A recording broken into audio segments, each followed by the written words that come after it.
Bonjour à tous. Yeshua et les malfaiteurs, en Luc 23. On a tous en tête cette image. 3 croix au sommet d'une colline. C'est une image traditionnelle qui représente la crucifixion de notre Seigneur Yeshua. 3 croix. Yeshua au milieu et de chaque côté un malfaiteur. 2 délinquants qui seront exécutés en même temps, pour que s'accomplisse l'écriture de Ésaïe 53:12, car il a été mis au nombre des malfaiteurs. Et sur ce lieu de crucifixion, on a un dialogue. Luc seul nous en parle. Les derniers moments des uns et des autres. On peut imaginer tout le décor et la situation, les 3 croix, les soldats, les spectateurs avides de sang, les témoins, quelques disciples, quelques familiers de Yeshua. Est-ce que c'est là le moment pour tenir une discussion entre ces condamnés? C'est une question. Et pourtant, on va assister à une chose extraordinaire, ce qu'on pourrait appeler une rédemption express d'un des malfaiteurs. Quelques paroles, quelques attitudes ont permis qu'ils reçoivent cette promesse. Tu seras en paradis avec moi. On ne parle même pas de baptême. Ils ne prononcent même pas le nom de Jésus. Ils ne nomment pas celui qui lui fait cette promesse. Juste quelques mots, les plus importants. Je vous propose d'analyser ce dialogue. Et s'il le faut, en allant voir dans la sagesse traditionnelle juive, dans le judaïsme, quelques mots pour bien les expliquer, pour en comprendre le sens et comprendre les mécanismes. On va voir des mots comme qu'est-ce que le blasphème, que veut dire être sauvé, la crainte de Dieu, qu'est-ce que la prise de conscience de ses fautes et la repentance. Pourquoi doit-on reconnaître en Yeshua le Mashiach qui règne?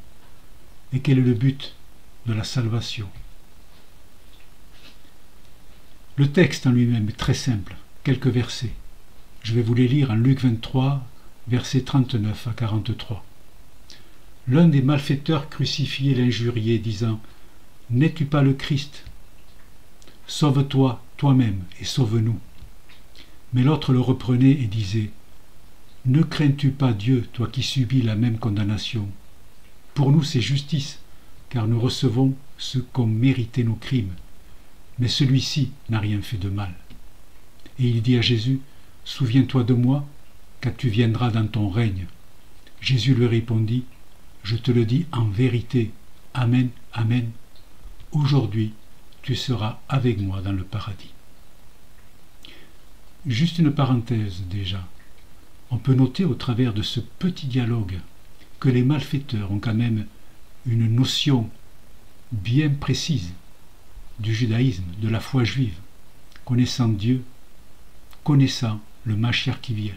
Certes, ils ont choisi un mauvais chemin, mais il faut se mettre en tête qu'ils ont quand même cette coloration de la foi judaïque en eux-mêmes, qu'ils savent de quoi ils parlent, qu'ils ont reçu dans leur jeunesse peut-être un enseignement. Ça, il faut le garder en mémoire, parce qu'on verra que ça a de l'importance. Dans cette situation, pour en revenir à ce que nous venons de décrire, c'est le dénouement de la mission de Yeshua Mashiach en tant que Ben Yosef. Le Mashiach Ben Yosef. Je vous renvoie à la vidéo qui porte ce nom-là. Il donne sa propre vie en sacrifice pour la rédemption du peuple de Dieu. Et c'est une petite allusion encore à cette situation du Mashiach Ben Yosef, puisqu'on voit qu'il est entre 2 malfaiteurs, dont l'un sera sauvé et l'autre non. Et cela nous fait penser effectivement à Yosef, l'Égyptien, qui s'est retrouvé en prison avec les 2 échansons du roi, l'un qui sera sauvé et l'autre qui sera pendu. J'ajoute que cette notion du juste, qui fait expiation pour racheter les fautes de ses semblables et même pour les péchés commis depuis les premières générations, est un élément fondamental dans le judaïsme, où chacun est responsable de tous. C'est ce qu'il est écrit par exemple dans un livre qui s'appelle La Voix de Dieu du Maharal, dans le chapitre La providence individuelle.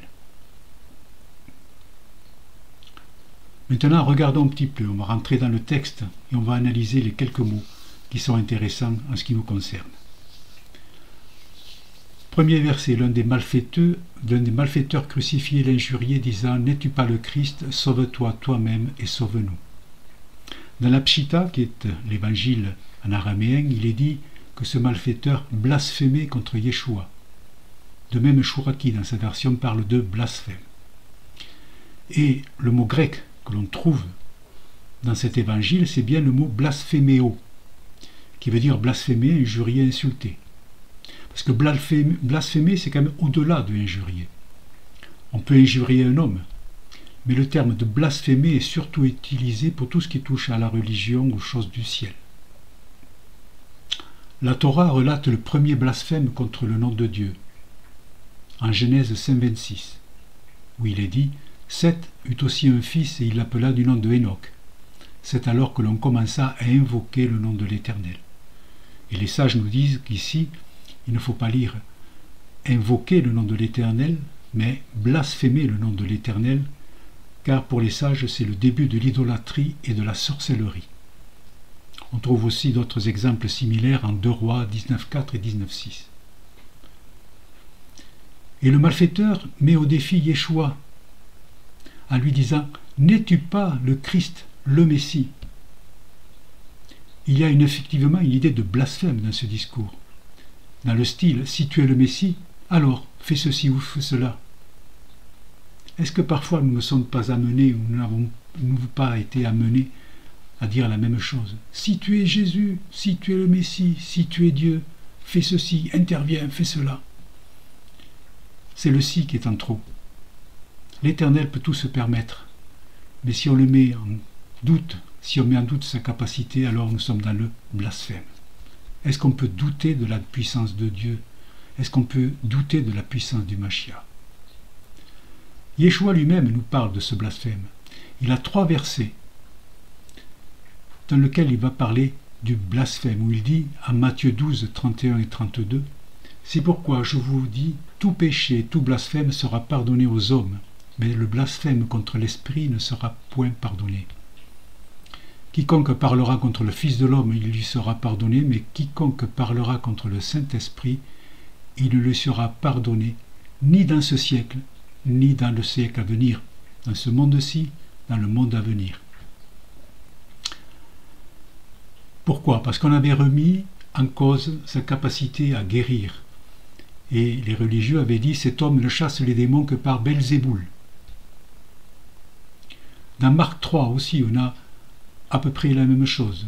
Et je vous le dis en vérité, tous les péchés seront pardonnés aux fils des hommes et les blasphèmes qu'ils auront proférés, mais quiconque blasphémera contre le Saint-Esprit n'obtiendra jamais de pardon. Il est coupable d'un péché éternel. Là aussi, on a mis en cause Yeshua en disant qu'il est possédé d'un esprit impur. Et dans Luc, on trouve la dernière mention du mot blasphémer, où il est dit en Luc 12, 10, « Et quiconque parlera contre le Fils de l'homme, il lui sera pardonné.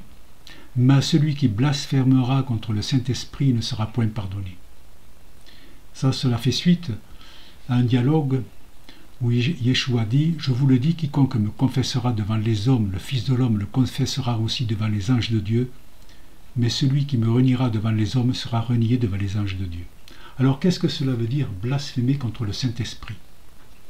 Bon, déjà, le Saint-Esprit n'est pas une... Il faut bien être précis là-dessus, le Saint-Esprit n'est pas une divinité en soi. Le concept de Trinité, comme l'a si bien expliqué Ora dans sa vidéo sur Jérusalem et Babylone, la Trinité est une idée tout à fait païenne.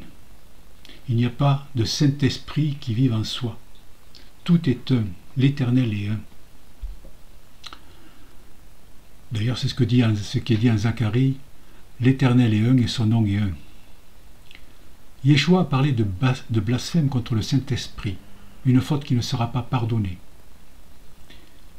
Soit parce quand il a été accusé de chasser les démons par Belzéboul, soit pour celui qui le reniera devant les hommes.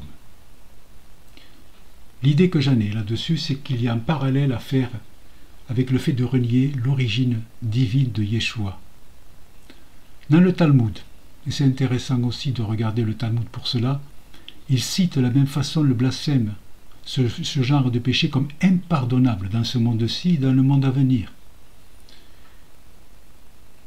En disant, par exemple, celui qui dit que la Torah n'est pas d'origine divine.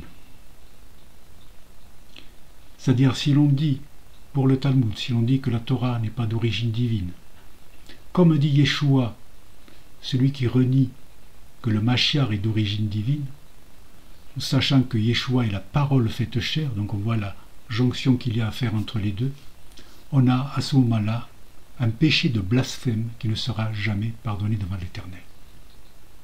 Il est facile de nos jours de trouver des enseignements. Je fais une petite parenthèse là-dessus.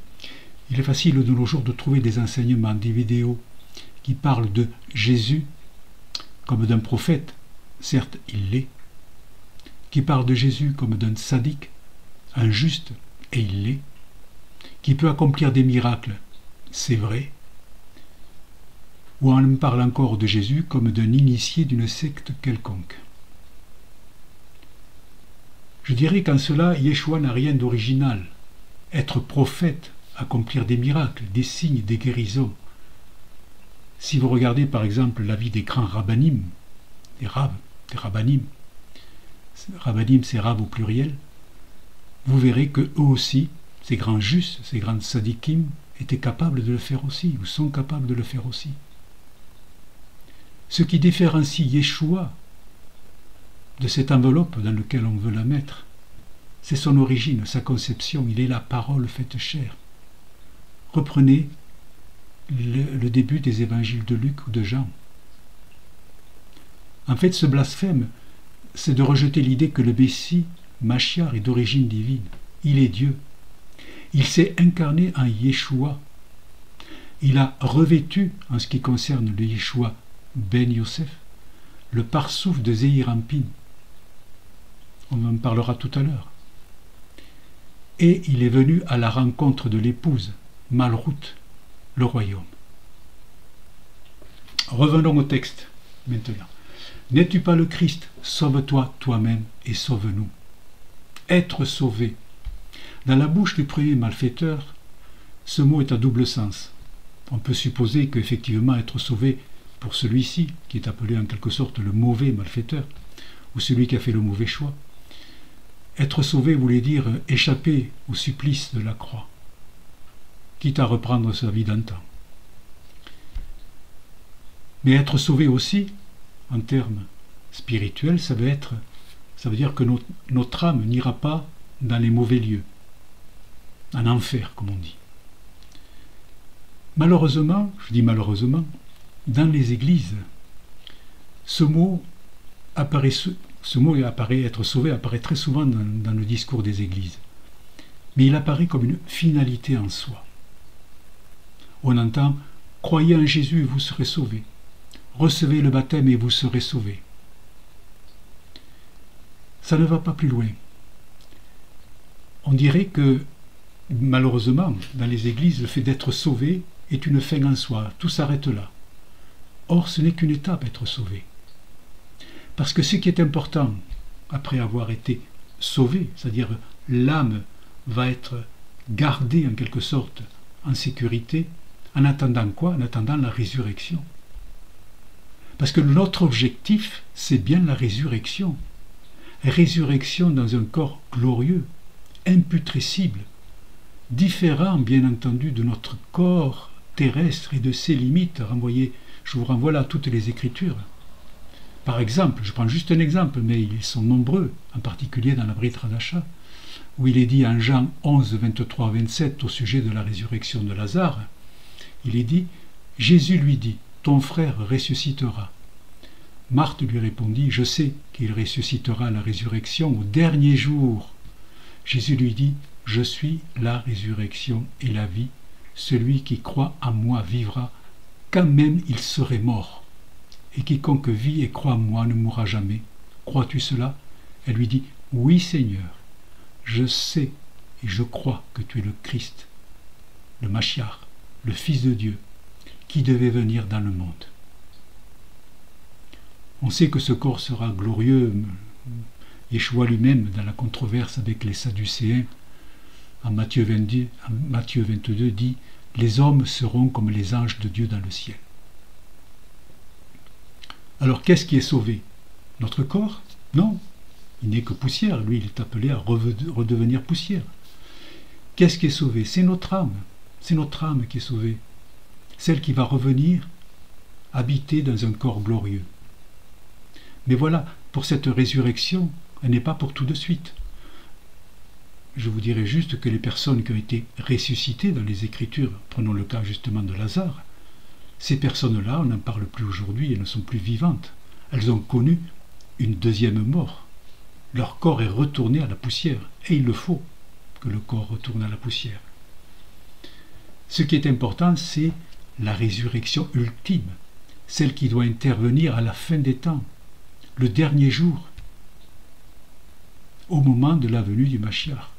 Et alors, en attendant cette résurrection, qu'est-ce que va faire l'âme? C'est une question. On verra cela un peu plus tard. Continuons le texte. Mais l'autre le reprenait et disait « Ne crains-tu pas Dieu, toi qui subis la même condamnation ?» Ne pas craindre, le mot craindre, c'est le signe de notre foi. Dieu existe et nous devons tous rendre des comptes devant lui. Cette crainte se mêle aussi au fait que ce malfaiteur se sait condamné aux yeux des hommes, mais il espère la miséricorde de Dieu.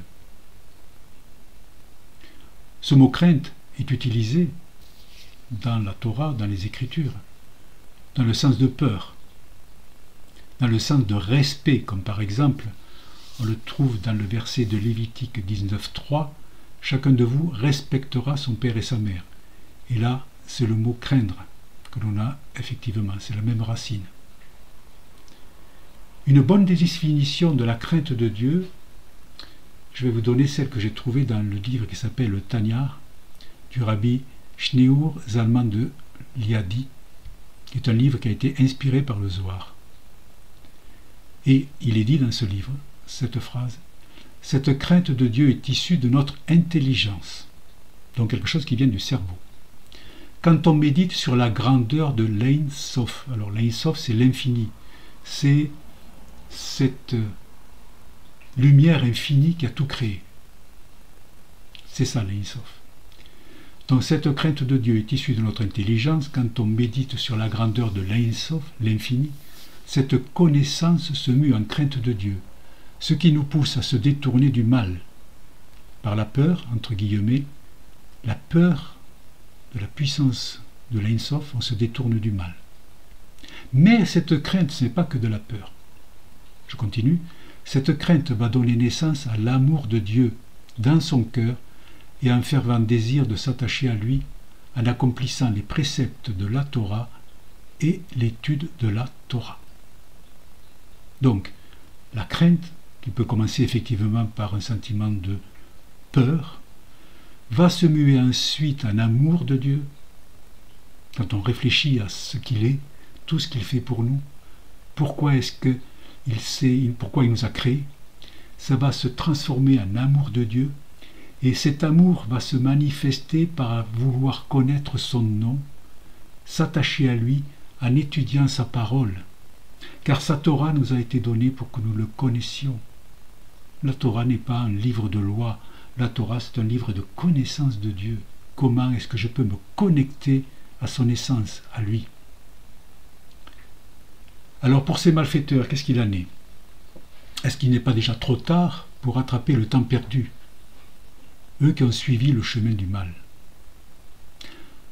Mais le miracle de la rédemption, c'est qu'il n'est jamais trop tard. Craindre Dieu ici, dans l'urgence absolue de cette situation, c'est reconnaître qu'il est. Il est Dieu, c'est tout.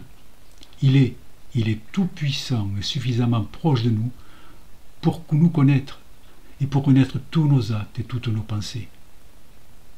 Et même si on se croit éloigné de Dieu par nos actes mauvais, lui, il est toujours là à nos côtés. Il ne nous oublie jamais. Il attend notre retour. Il y a cette phrase dans un psaume qui dit « Tous tes chemins », en parlant de ce que l'on fait nous, ou plutôt tous mes chemins, te sont familiers. Dans le texte toujours. Pour nous, c'est justice, car nous recevons ce qu'ont mérité nos crimes, mais celui-ci n'a rien fait de mal. Le cœur du problème, c'est là où tout se joue. L'aveu de sa culpabilité, la teshuva, ce qu'on appelle la teshuva, on va voir ce que c'est, et la juste punition qui l'attend. En quelques mots, tout est dit. Pour nous, c'est justice, nous recevons ce qu'ont mérité nos crimes. Le juste châtiment en fonction des lois en vigueur. Reconnaître ses torts, et donc que le châtiment doit s'appliquer, est déjà un signe de repentir. Quel qu'en soit le motif, ou la bonne raison, tout péché conduit à se voir appliquer la justice de Dieu. Les sacrifices que l'on offrait au temple étaient une façon d'expier ses fautes, les fautes involontaires. Pour les fautes volontaires, c'était déjà plus difficile. Le travail à faire pour mériter le pardon ne consistait pas en sacrifice, mais en acte. Étudier la Torah, faire la charité. Et dans tous les cas, confesser sa faute et prendre l'engagement de ne pas recommencer. Pour en revenir aux malfaiteurs, on ne sait pas pourquoi cette condamnation à mort. On peut toujours essayer de trouver des raisons. Est-ce qu'ils étaient des esclaves qui avaient fait des choses mauvaises? Enfin, peu importe. On n'en parle pas, c'est pas important. Ils sont condamnés à mort pour leurs actes. Ça peut être physique ou spirituel d'ailleurs, cette condamnation à mort pour nos actes. Le malfaiteur a conscience d'avoir commis des fautes graves. Il les appelle des crimes. Il ne dit pas ce que c'est.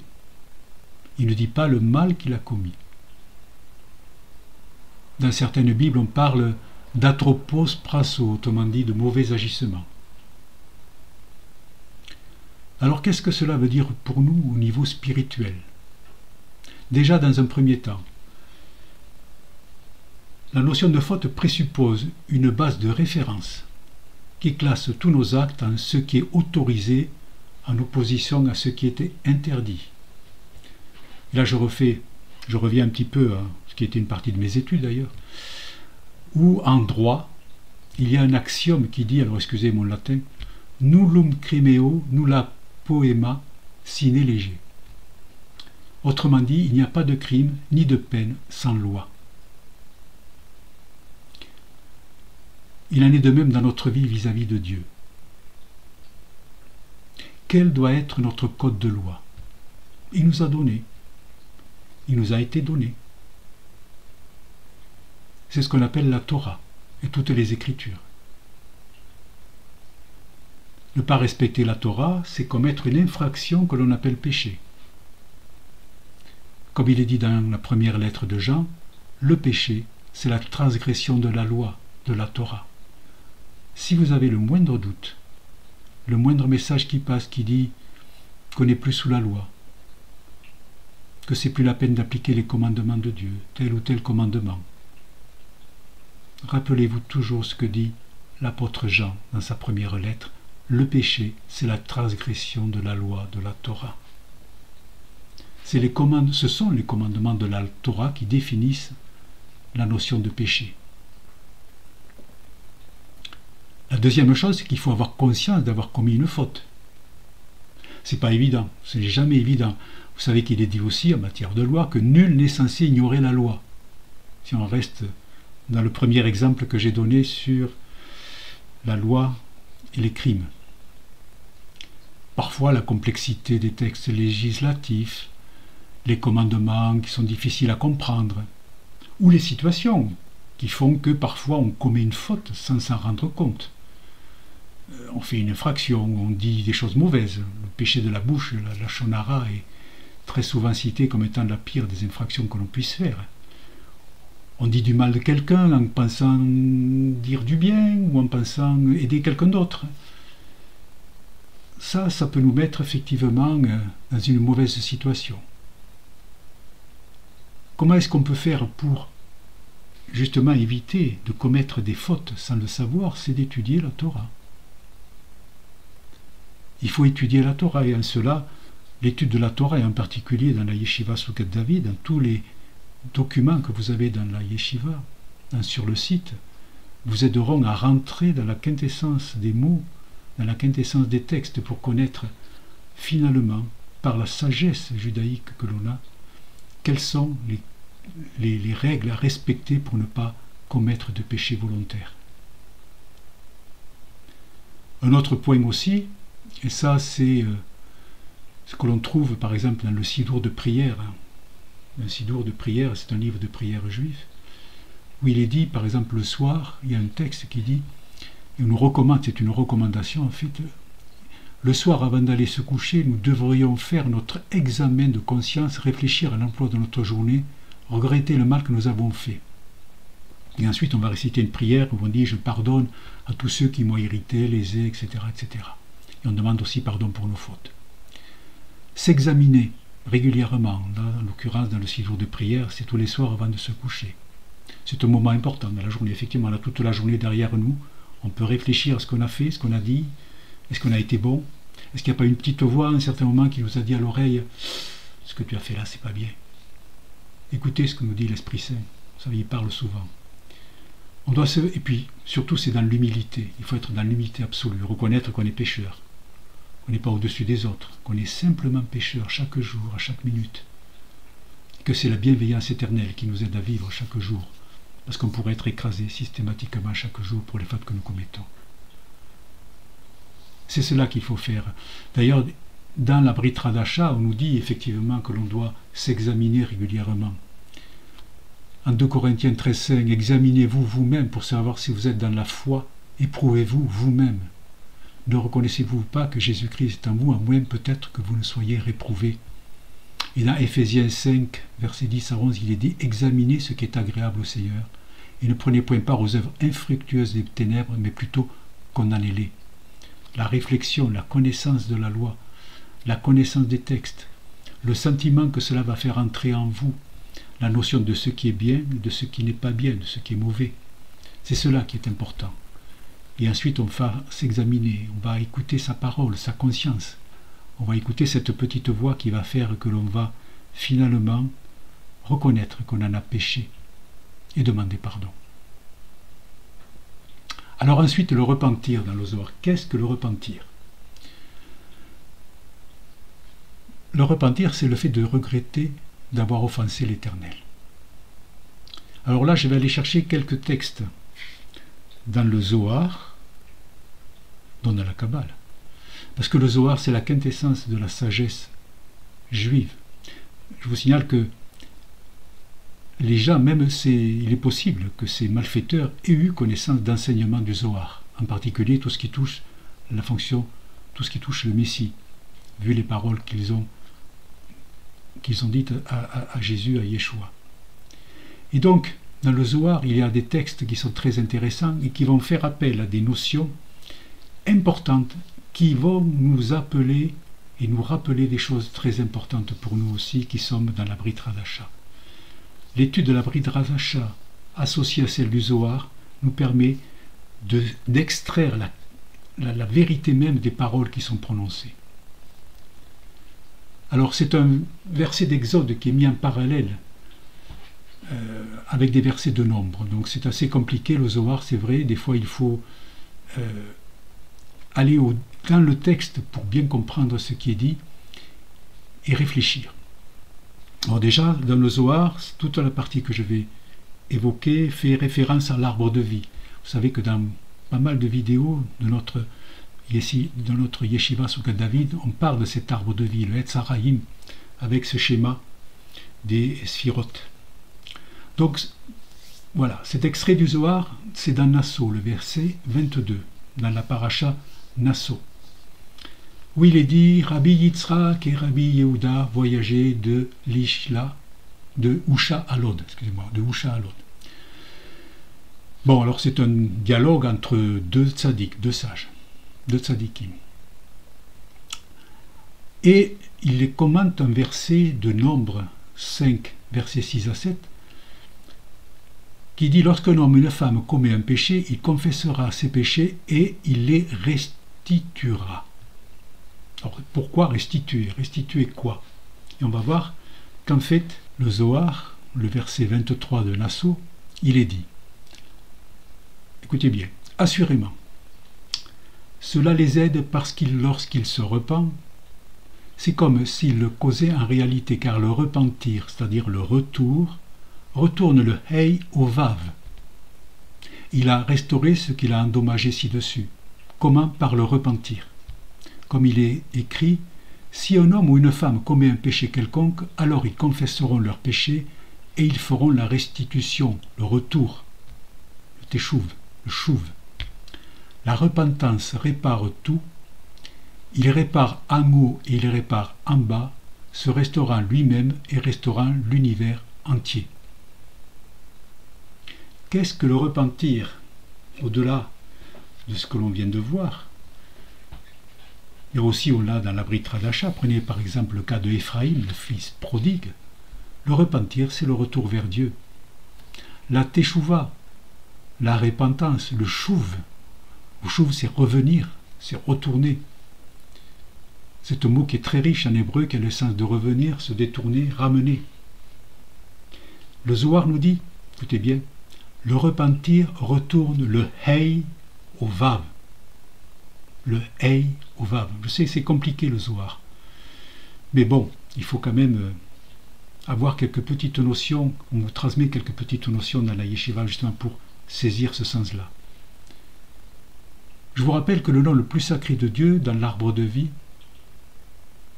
c'est le Yud Hey Vav Hey, le tétragramme sacré, ce nom qu'on ne prononce pas.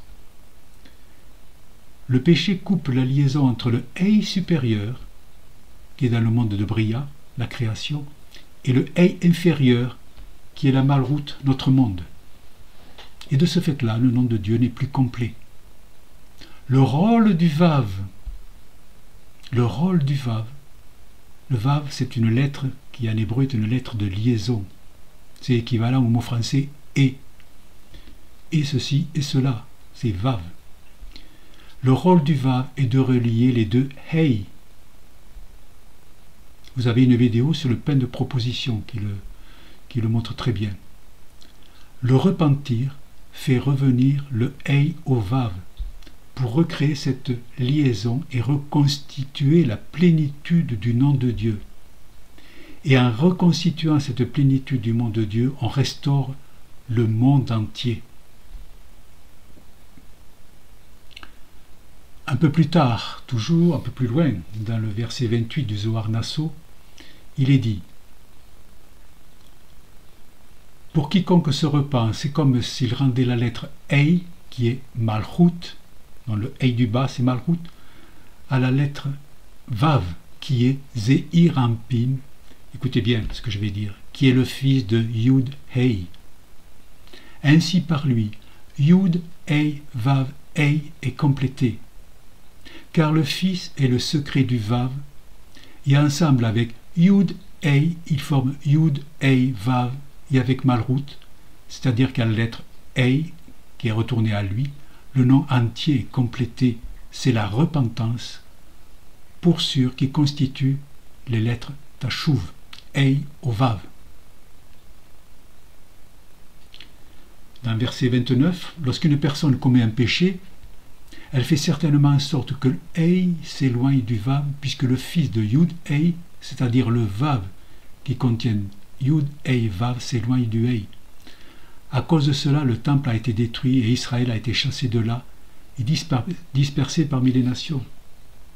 Pour cette raison, quiconque se repent affecte le retour du Hey à la lettre Vav et la rédemption en dépend. Il y a donc tout un cheminement là-dessus. Le Vav entre les deux Hey, c'est celui qui fait la liaison entre le monde dans lequel nous sommes, Malchut, et le monde supérieur, le Hey supérieur, le monde de Bria. Ce Vav, Zeir Ampin, on appelle Zeir Ampin, c'est un parsouf, c'est une image, c'est un visage.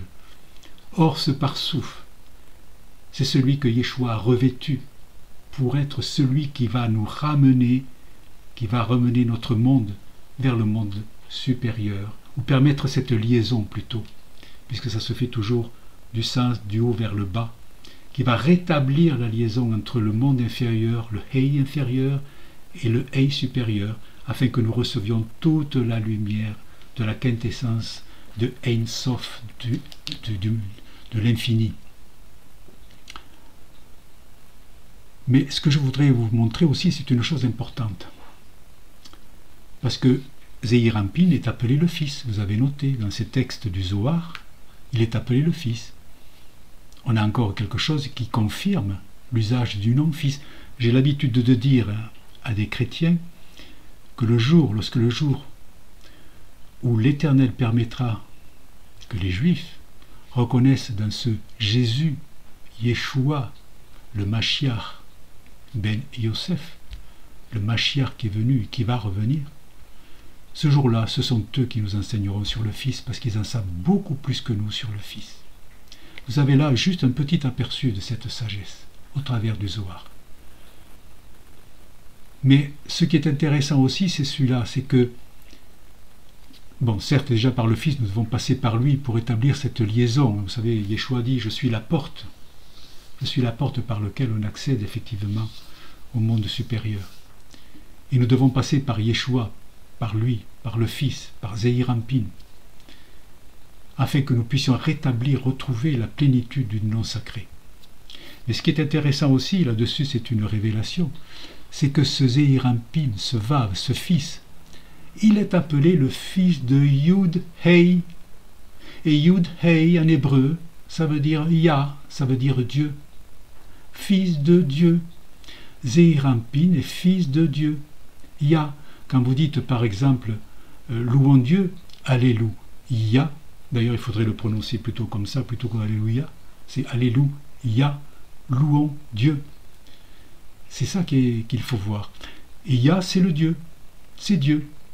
Et d'ailleurs, le miloui de Yah, la valeur développée de toutes les lettres, qui sont le Yud et le Hei, lorsqu'on développe toutes ces lettres et qu'on les écrit telles qu'elles sont prononcées, on obtient le chiffre de 26. Et 26 est la gematria du nom sacré Yud E Vav E, qui est le tétragramme sacré.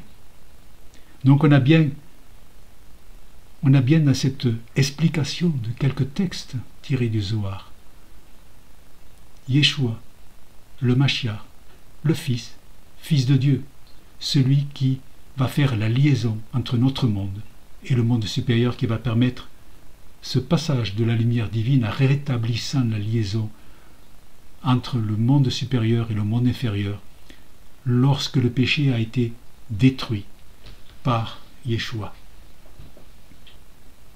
En fait, pour les Hébreux, par exemple, lorsqu'ils parlent de Teshuvah, la repentance, lorsqu'on change un petit peu les voyelles des lettres, on obtient le mot Teshuv, Tashuv, Ei, le retour au Ei.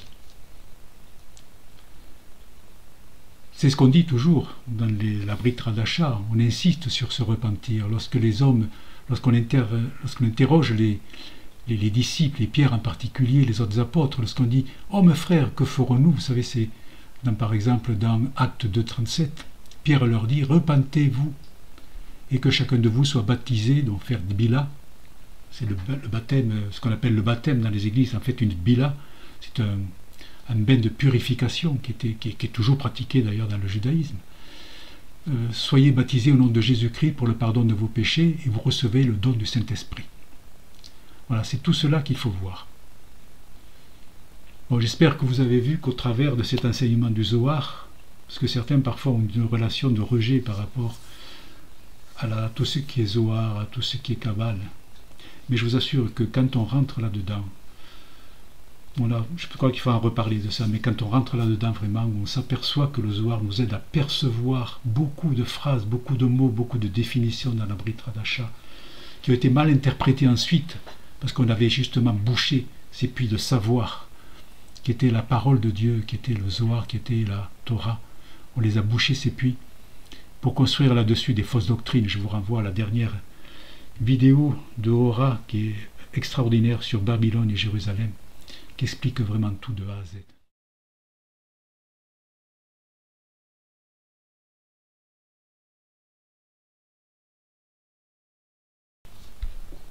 Revenons au texte. Mais celui-ci n'a rien fait de mal. Bon, déjà, ça prouve que le malfaiteur a compris qui il avait à côté de lui. Ça prouve qu'il sait, et cette précision est intéressante, que Yeshua est ce juste qui a été condamné sans motif. Comme il est dit en Acte 3,14, vous avez renié le saint et le juste et vous avez demandé qu'on vous accordât la grâce d'un meurtrier. Et ensuite, dans Jacques 5,6, il a été dit, vous avez condamné, vous avez tué le juste qui ne vous a pas résisté.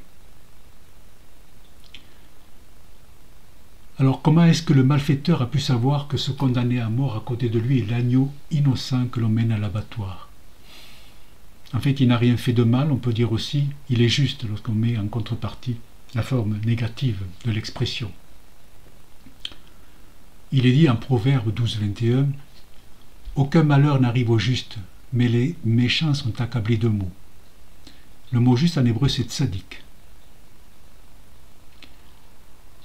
Dans Acte 3,14, il est dit, vous avez renié le saint et le juste, comme je l'ai déjà dit.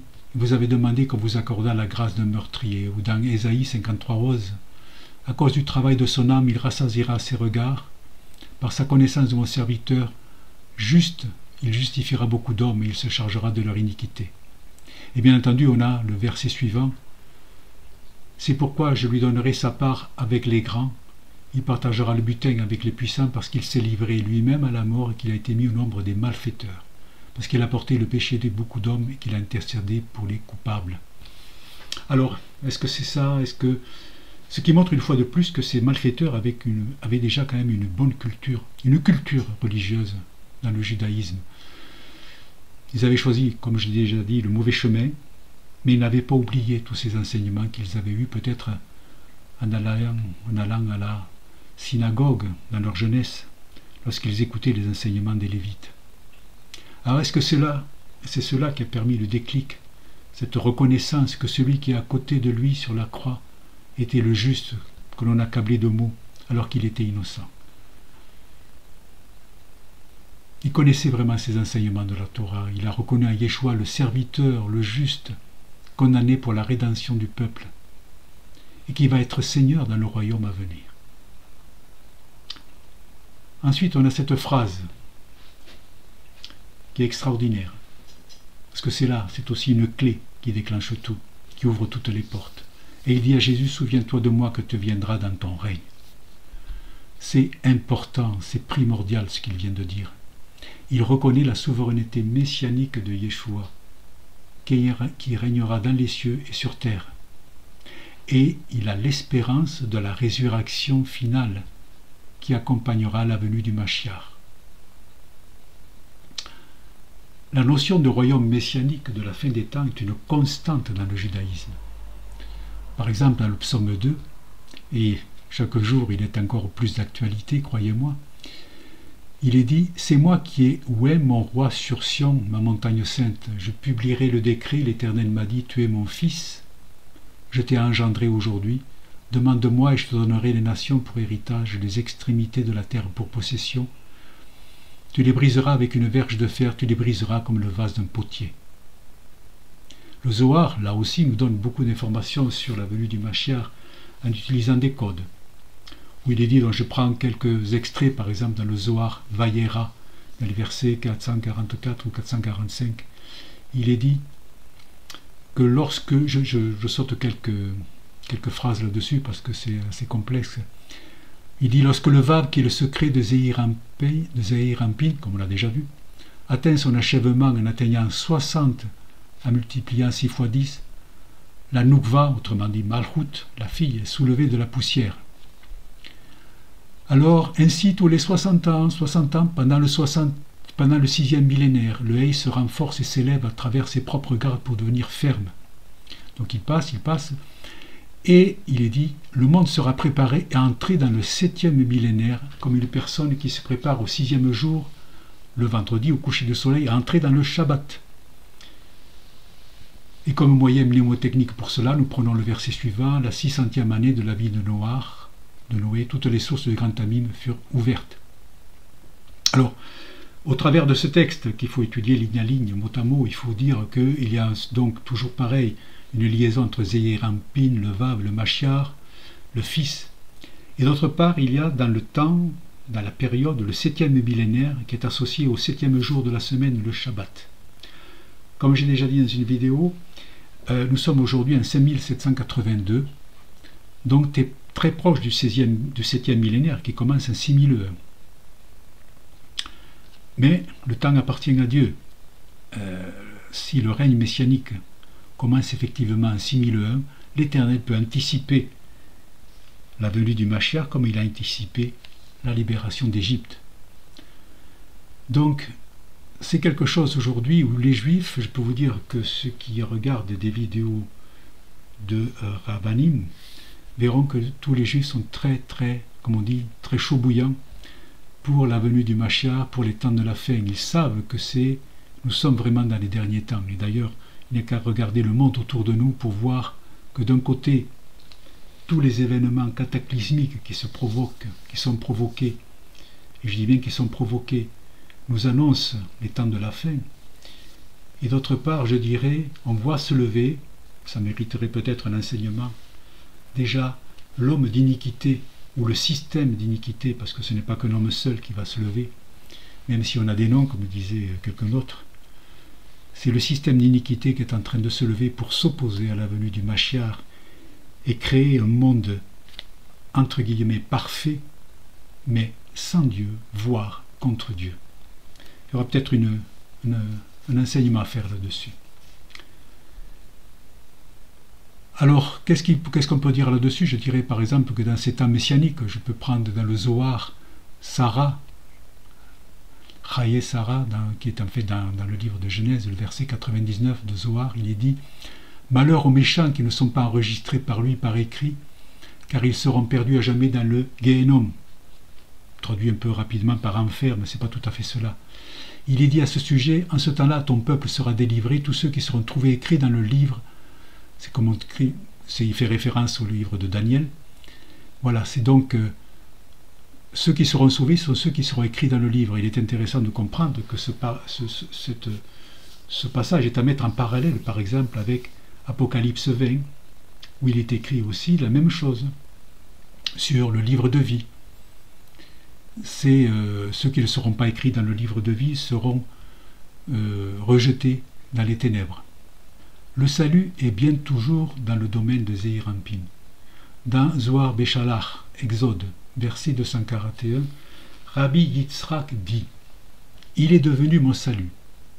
Il s'agit du Saint Roi, qui est Zéhir-Anpin.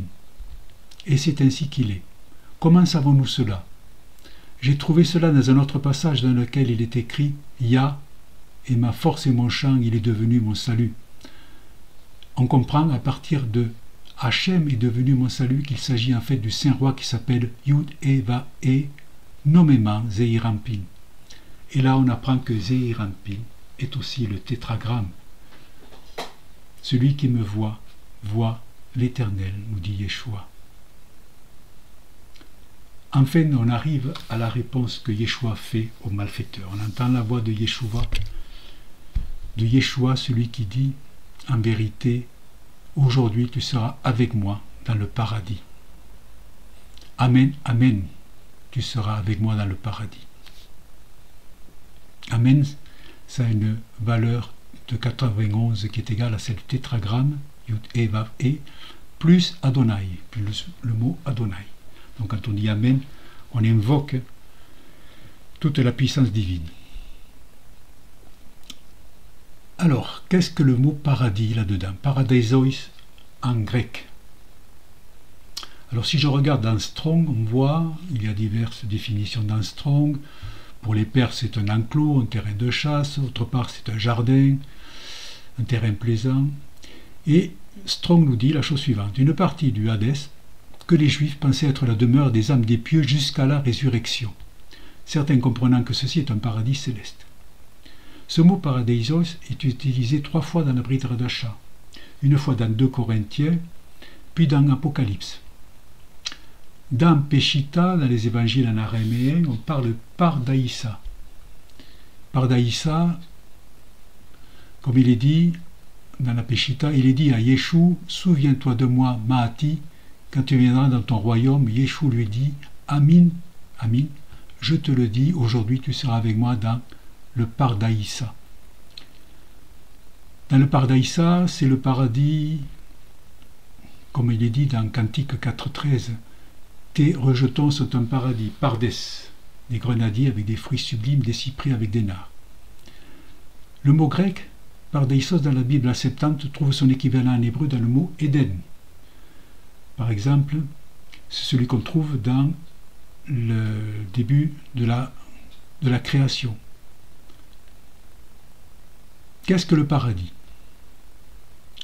Alors, il faut revenir là-dessus à l'idée primordiale. Le but de la rédemption, c'est la résurrection. Or, cette résurrection, comme je l'ai déjà dit, n'aura lieu que lorsque le Mashiach sera venu pour régner sur terre. En attendant ce temps, que font les âmes qui sont dites sauvées? Elles attendent de retrouver un corps. C'est un lieu d'attente pour la résurrection pour les âmes. Question, est-ce que Yeshua, en ayant prononcé ces mots, pensait à ce que l'on appelle le réservoir des âmes, qui est appelé le faisceau des vivants dans 1 Samuel 25-29. C'est un mot que connaît bien justement le Zohar. Bon, tout cela mériterait beaucoup plus d'enseignements. Sachez que ces âmes sauvées vont attendre la résurrection dans un lieu sanctifié près du trône de Dieu. Certains disent même sous le trône de Dieu. On en restera là, mais comprenez que la résurrection, c'est ce qui doit être notre but ultime, notre objectif, être ressuscité dans un corps glorieux pour servir l'Éternel. Alors, que dire en conclusion maintenant de ce qui nous concerne? La première des choses que je dirais, c'est qu'il n'est jamais trop tard pour revenir vers Dieu, jusqu'au dernier souffle de notre vie ici-bas. Venir pour ceux qui découvrent la présence divine, qui s'ouvrent à Dieu, ou revenir pour ceux qui l'ont abandonné un jour, ou encore revenir pour ceux qui sortent des fausses doctrines, pour venir à la vraie lumière de la Torah. J'ai trouvé dans un livre de Moïse Maïmonide, qui s'appelle le livre de la connaissance. Il nous parle de ceux qui se convertissent à Dieu, à savoir ceux qui reviennent à Dieu et à l'observance de la Torah et qui abandonnent leur mauvaise foi. Et Maïmonide dit que celui qui a transgressé toute sa vie et qui se convertit à Dieu in extremis, on ne lui rappellera rien de ses fautes passées, comme il est dit en Ézéchiel 33.12. Et toi, fils de l'homme, dis aux enfants de ton peuple, la justice du juste ne le sauvera pas au jour de sa transgression, et le méchant ne tombera pas par sa méchanceté au jour où il s'en détournera, de même que le juste ne pourra pas vivre par sa justice au jour de sa transgression. Lorsque je dis au méchant tu mourras, s'il revient de son péché, et pratique la droiture et la justice s'il rend le gage, s'il restitue ce qu'il a ravi, s'il suit les préceptes qui donnent la vie sans commettre l'iniquité, il vivra, il ne mourra pas. Tous les péchés qu'il a commis seront oubliés. S'il pratique la droiture et la justice, il vivra. Ça, c'est un texte de Ézéchiel 33.12, versets 33, 12 et 14 et 16.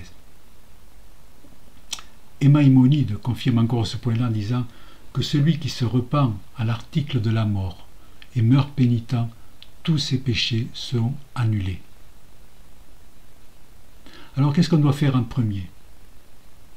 En premier, on fait comme dans les Écritures, comme il est dit en Actes 2, 37-38, où tous les gens qui ont entendu le discours de Pierre disent « Que ferons-nous » Et Pierre leur a répondu « Repentez-vous et que chacun de vous soit baptisé au nom de Jésus-Christ. » Je rappelle cela, repentez-vous et que chacun de vous soit baptisé au nom de Jésus-Christ.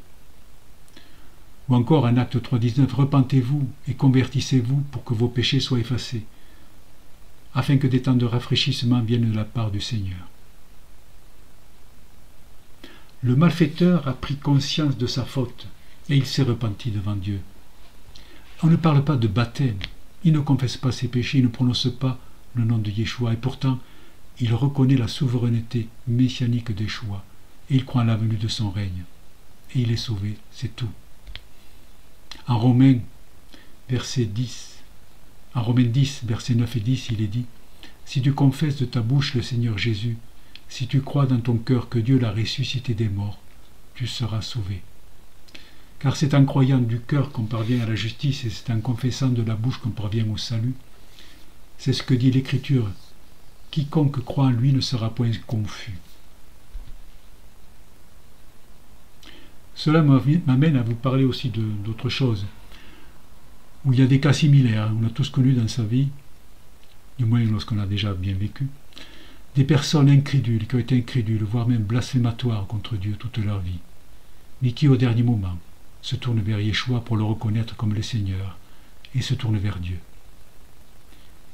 C'est ce qui va les amener vers le salut de la rédemption. Aussi, ne jugeons personne en ce qui concerne le salut, car personne ne sait ce qui se passe au dernier souffle de vie entre la créature et le Créateur.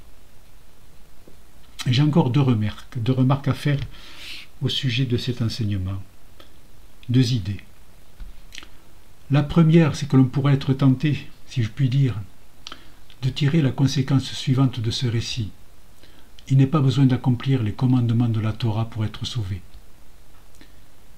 C'est ce qu'on entend souvent comme enseignement. La preuve en est que ce malfaiteur, qui ne peut rien faire dans sa situation, il ne peut strictement rien faire et pourtant il sera sauvé comme l'annonce Yeshua. Est-ce que c'est vrai?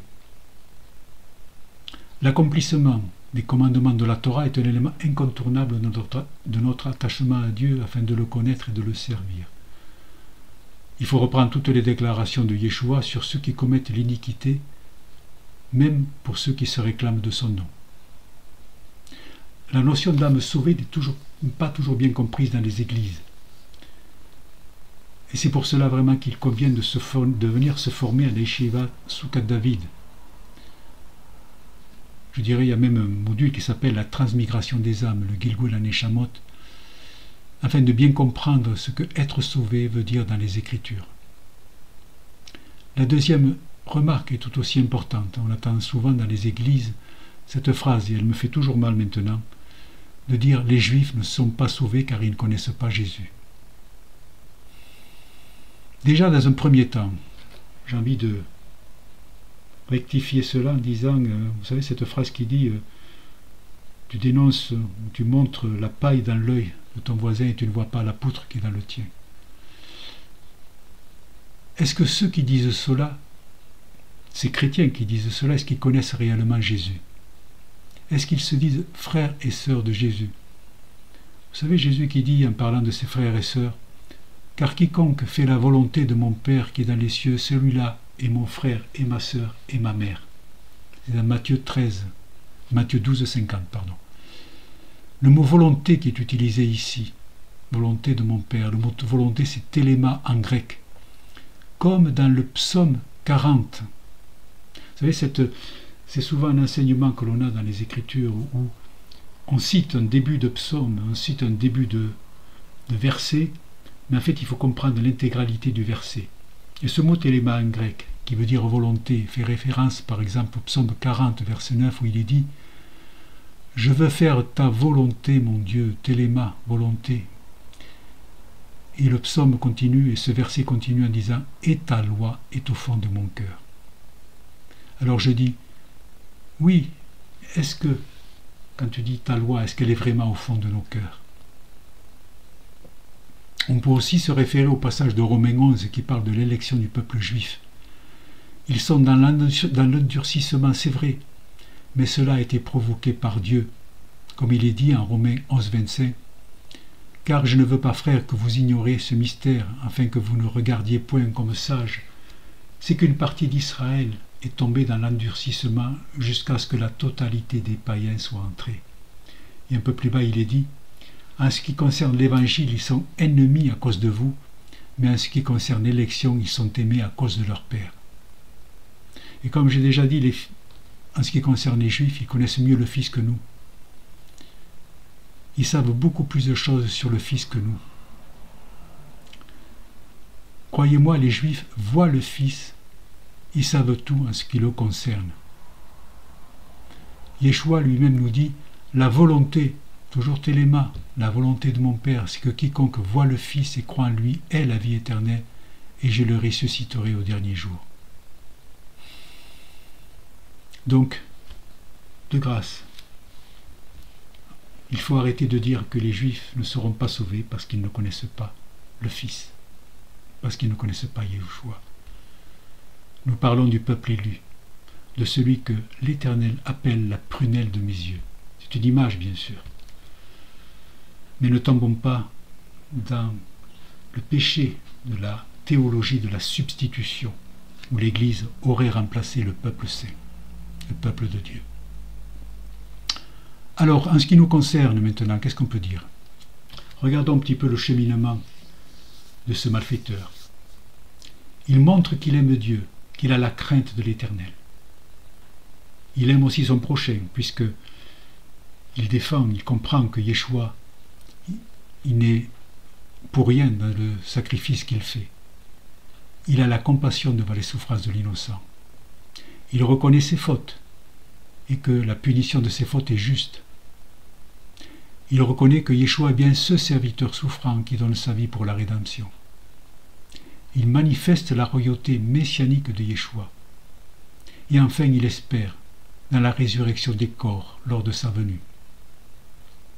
En quelques paroles, il nous montre qu'il a accompli l'essentiel des commandements de la Torah, du moins dans cette situation particulière dans laquelle il était cloué à la croix.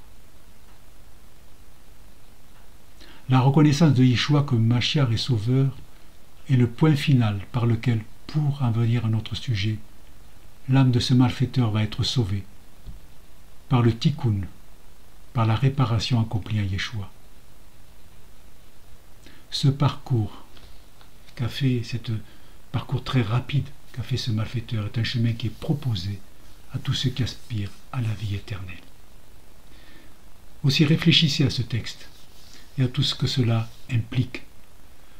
Étudiez la parole de Dieu, venez à la yeshiva, sur le site de la yeshiva Soukat David pour étudier la parole de Dieu, pour vous imprégner de la parole de Dieu, pour voir ce que toute cette sagesse que le peuple juif nous donne au travers de cette parole, pour l'expliquer au travers des enseignements du Zohar, au travers des enseignements de tous les livres, que ce soit le Talmud, que ce soit la Mishnah. Tout cela est un bénéfice à notre égard pour nous. Ils nous ont déjà éclairé le chemin par leur savoir, par leur sagesse. Et nous devons nous aussi nous mettre à cette école. C'est pour cela. Venez étudier à la Yeshiva Soukat David et vous verrez que vos vies vont être transformées. En fait, je voudrais quand même terminer par un autre point. On pourrait être surpris, finalement, de voir que quelqu'un, le malfaiteur, qui a été condamné par la justice des hommes pour des mauvaises actions accomplies, est-ce qu'il a tué, est-ce qu'il a volé, on ne sait pas, on pourrait être surpris de voir cet homme être absous par la justice divine et admis finalement à l'endroit de sainteté la plus absolue qui est appelé le paradis. Alors qu'à côté de cela, quelqu'un qui aura eu une vie tranquille, respectueuse des autres, des biens des autres, aura peut-être des difficultés et des entraves pour atteindre ce stade-là.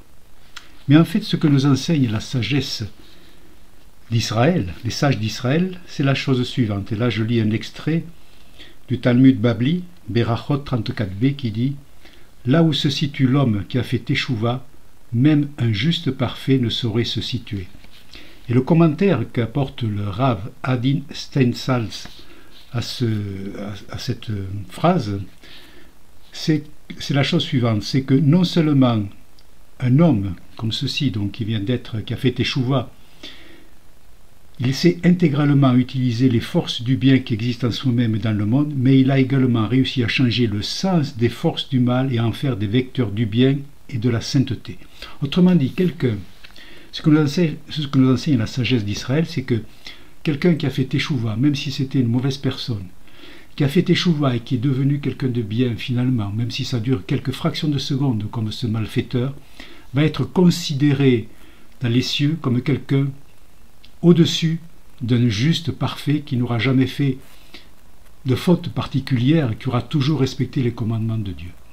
Cela me rappelle d'ailleurs cette histoire que l'on a dans la Brit Hadasha qui s'appelle le fils prodigue. Et je vous renvoie à la vidéo sur Éphraïm, le fils prodigue, puisque dans cette vidéo, il est démontré que le fils prodigue, c'est Éphraïm, et que le frère aîné, c'est Judas. Et donc on voit à la fin, effectivement, tout à fait à la fin de cette parabole que Yeshua nous donne, on voit que le fils prodigue, Éphraïm, est reçu à la table du roi, c'est-à-dire qu'il va consommer, il va manger le veau gras, il est reçu à la table avec tous les honneurs, il a des habits de fête sur lui, alors qu'il était dans l'impureté la plus totale, et c'est expliqué pourquoi dans la vidéo. Il était dans l'impureté la plus totale, et il est reçu avec les honneurs dus à un roi. Alors que le fils aîné, Judas, qui arrive du travail, on le voit, il est presque, on pourrait l'imaginer, vêtu en tenue de travail, en sueur, sale. Il n'est même pas évoqué le fait qu'il soit invité à la table du roi. Et pourtant il dit « J'ai toujours obéi à ta parole ». Judas a toujours suivi les commandements de Dieu depuis le début. Et donc, il y a 2 poids 2 mesures, pourrait-on dire. Mais justement, c'est à cause de cela, à cause de ce que les sages d'Israël nous enseignent, à savoir que quelqu'un qui fait teshuva, qui a vaincu le mal, qui a compris qu'il avait fait mal, qui revient au Père, qui revient à Dieu, qui demande pardon, qui prend l'engagement de ne pas recommencer, bien entendu, il est considéré comme quelqu'un de supérieur à un sadique qui a toujours été juste dans sa vie. Je crois que c'est là aussi un enseignement très important de ce passage que nous venons de lire sur Luc 23. Aussi, je vous laisse réfléchir à cela. Il n'est jamais trop tard pour revenir à Dieu, il n'est jamais trop tard pour demander pardon, pour faire teshuva et revenir au principe même de la Torah. Que l'Éternel vous bénisse. Amen.